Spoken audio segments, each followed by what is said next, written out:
very common Christian teaching is that Christ has come to give us power over sin. But I would say, what is that power? Because they basically say that because he did what he did, you have power to stop sinning. Yet we know that no one stops sinning, and the people who think they stop sinning probably sin more than anyone. They just do different kinds of sins. They do religious sins like religious pride and judging and hating people.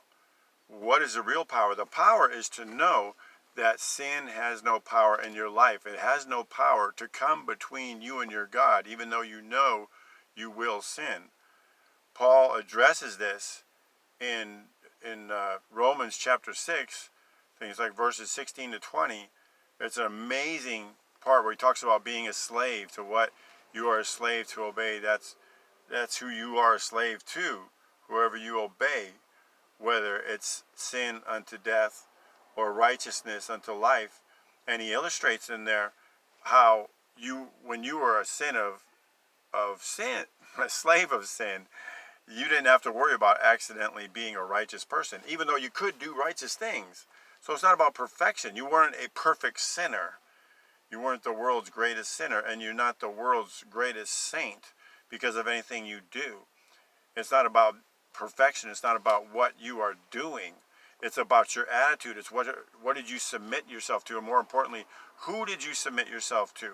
You submitted yourself to the only perfect one, to the only obedient one, the only obedient one who did what had to be done so that through faith in him, understanding who he is and what he did, he can transform your heart. Religion tells you to transform your heart and then you can be pleasing to him. Hey, look at my shiny new heart. But we know that doesn't work. That just causes, again, religious pride, self-righteousness. That's why Paul said, not having mine own righteousness, which is of the law, but that which is through the faith of Christ. The righteousness that comes from God through faith in Jesus.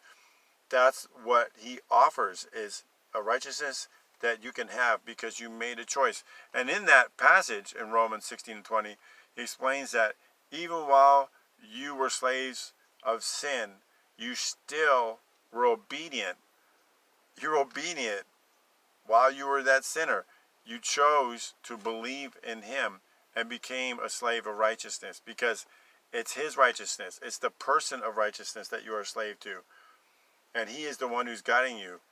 So it's just a matter of learning and growing in that, not about being perfect and making sure you don't sin. Because if every time you sin, you fall out of righteousness, well then that's not the life that's not more abundant.